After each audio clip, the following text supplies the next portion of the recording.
different gas tank gauges. So when you're driving a car, which one would you rather be driving? The one with the tank on the right or the one with the tank on the left? Full Right, tank. full, all the way. The full tank. Right, exactly. It's kind of obvious, but why?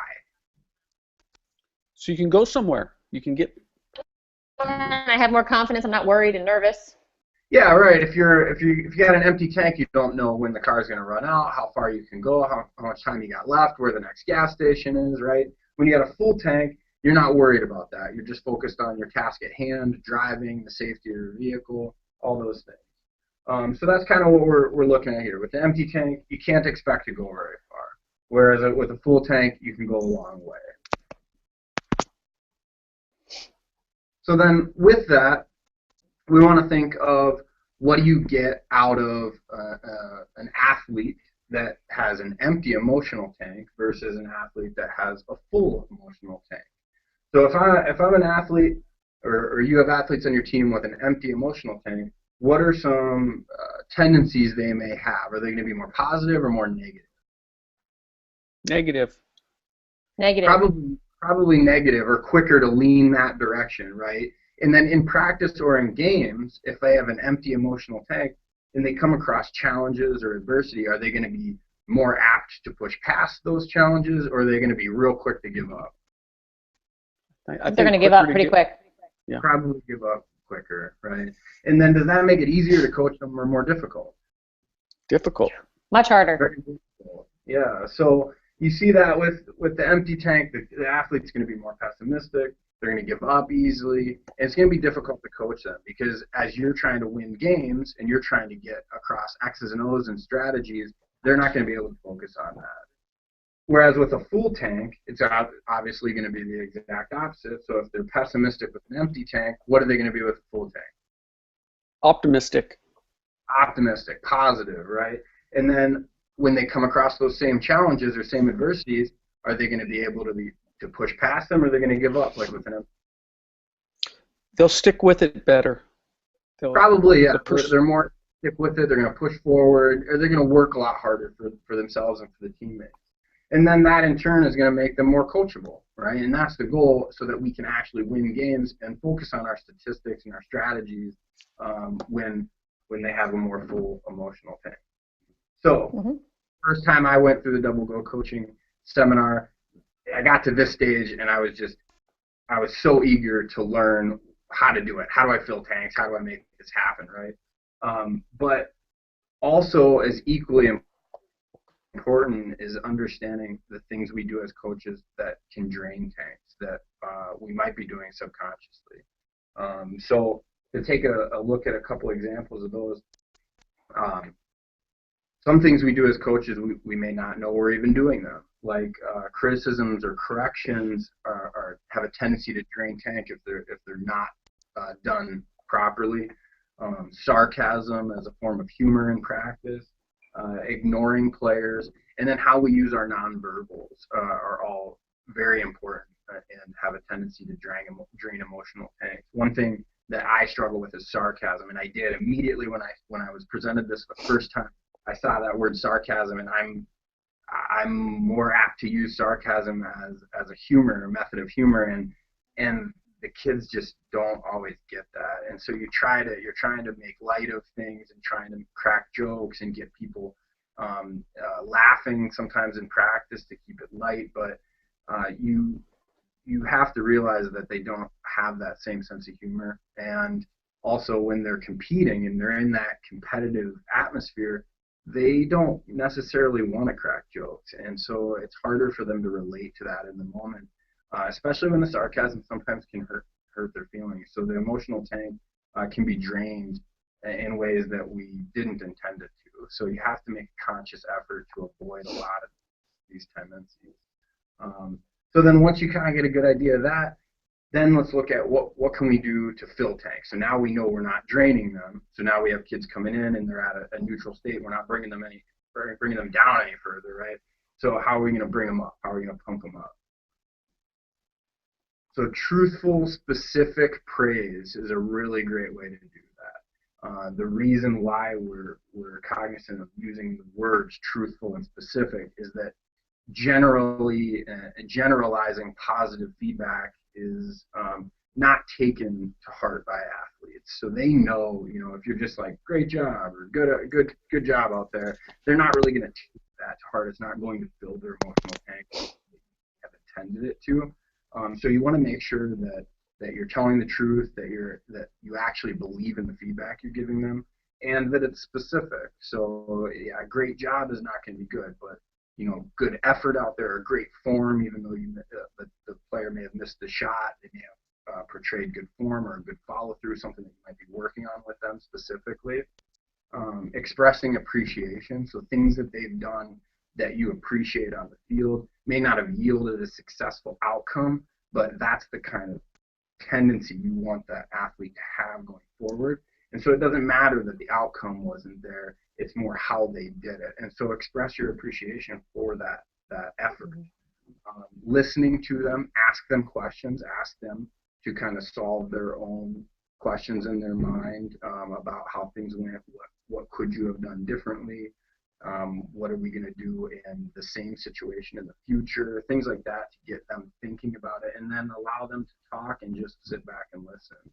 So the one thing that's the same on both lists is the nonverbals, right? Which is really important, because when you're upset on the sideline, and you're not making conscious effort to govern your nonverbals, you're going to show them your disappointment, either in your face, with your hands, with your palms up, we look down, those types of things.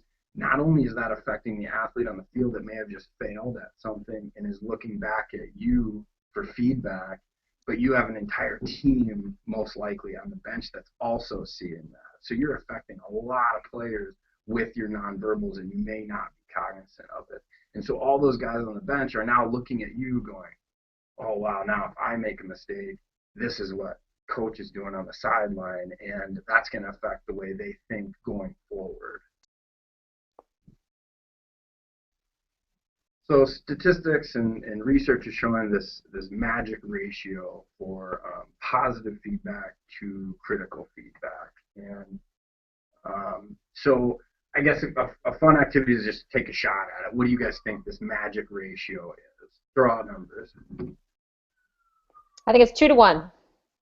2 to 1, it's a good one. A lot of people think of 50-50. I thought when I saw this first it was 2 to 1, because I was always taught kind of in the business sense, when you're giving feedback to subordinates in a business relationship, you're always kind of taught that compliment sandwich. So give them a positive, then a criticism, then a positive.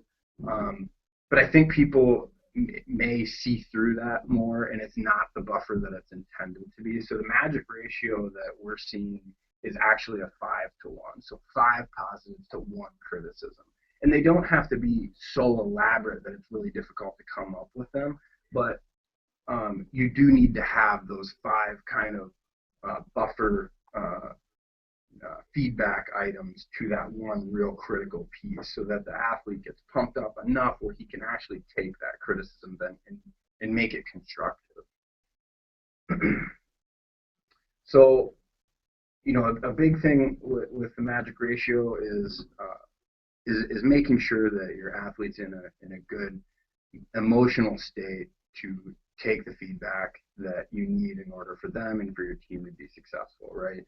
So we want to make sure that we're fostering that environment for them, and the 5 positive feedbacks gets them to that state where then they can receive the constructive criticism the way it's intended. I think that's it, right? All right. You've got 1 minute to spare. You got through a lot of information. Nice job.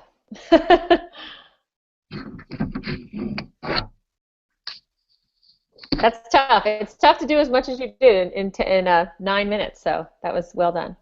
Well done. All right. Tony, did you feel like you were rushed, or how did you feel doing that? I think I rushed a little bit. I didn't feel rushed, but I tend to talk faster anyway, because I'm probably not as comfortable with it yet. Yeah, I really liked your pace. That was the first thing I put. I thought you had very good expression. You were animated, and I thought your pace was really good. I don't think you seemed like you were. I'm a fast talker as well, so maybe it's it's relative, but I thought you were very easy to listen to, and I liked your energy and your animation. I thought that was really strong. The other thing I just Kelly, put down a couple things. Yeah. Tony said that he thought he talked fast. I did not sense talking fast. I thought it was a comfortable, controlled pace, good flow, smooth, extremely articulate. Mm-hmm. So Tony, if you felt you were talking fast, it sounds like neither Kelly nor I had that impression. Okay. Yeah. A couple other things I put down that I really thought were strong. I liked right away how you talked about you were at a workshop. When I was at a workshop and I heard this part, I was really eager to get started. That's connection right there. A couple other things, you were vulnerable. You were honest. You said sarcasm is really tough for me. That's something that is great for a trainer to be able to do, because there's probably 50 people in the audience going, oh yeah, I'm pretty sarcastic too. So, Yeah. if this guy recognizes he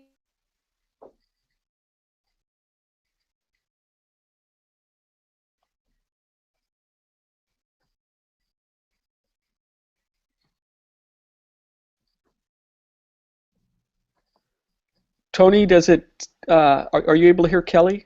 No, she cut out. Okay, so she'll probably. There she is. Sorry, we're doing this backup plan with my phone again today. So the way that you explained it too, I thought was really great, because you said, some kids don't get it. And I think it just the way, I don't know exactly the words you said, but you said the words like it's unintentional. You're not intending to hurt somebody, but sometimes the kids don't get it. You think it's funny, you're using it for a reason of humor, but they don't always get it. And then I also liked your explanation that you said of expressing appreciation. I thought you did a good job at explaining that and really giving us an illustration of what that looks like. Because sometimes there's the bullets on the slide, but if you don't actually understand what it means, you're not getting anywhere. So I thought that was good. The only areas that I think I would like to have seen more of was you bringing some answers out of the audience. You did a lot of telling us all about it, talking about this is, and your stuff. So, you could go and go and go, but I would have liked to see you ask Ruben and I, to talk about, how would you express appreciation to one of your athletes? What does listening mean? Show me nonverbal. Show me what verbals look like. Just to get us more engaged and more involved. I think that would really be an advantage to you. Yeah. The other Kelly, thing, can I jump? Can I add to that, Kelly? yes, go ahead. Kelly, when you bring up things that I've got notes on, I feel like rather than I actually thought that Tony asked us several questions, especially in the first few minutes. My suggestion, Tony, because Kelly knows I love it when the trainer asks questions of the group, and my suggestion with your questions would be that you make them less leading, less, so, the which car would you want to be driving? That's built into the script, and it's an obvious question. It's a quick, of course they're going to say full, okay? So you have a very obvious question that we've instructed you to use. Now, after that, I would say make your questions more open-ended. So rather than asking, so would your players be, would they be more coachable? I'd say, well, what more open-ended? What does a player with a full emotional tank look and act like? And you may have done that too, but I would have, if you did, I would have left it at that. And Kelly, do you know what I mean by? I do. And I think this question was like, would a player with a full tank be more positive or negative? That was your question. I think that's a kind of a close-ended question that Ruben was talking about, rather than saying, describe for me an athlete that comes to your field with an empty emotional tank. Yes. What would he or she look like? What would the behavior be? Yeah, I intentionally led you into exactly what's on the slide. So right.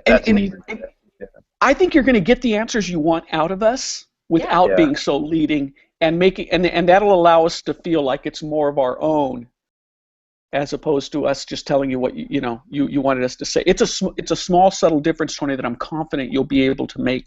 And I think it'll be good. And then the other thing Kelly mentioned about getting, I don't know if you were going to mention this, Kelly. I think with Tony, and I think with the E-Tank, because you were able to cover the content in 9 minutes. You have a few minutes to play with there. in most of your workshops. And so I would encourage you in particular, I encourage all trainers to do it, but you in particular, I would encourage you to do the drain fill exercise, where you're a player, participants, you all are my coaches. I'm going to miss the shot. When I turn and look at you, wait till I turn and look at you, I want you to say things that would drain my tank. Okay, so you know the exercise. It's in the script. You probably saw Kelly do some version of it, and I would encourage you to do that exercise. There's four. You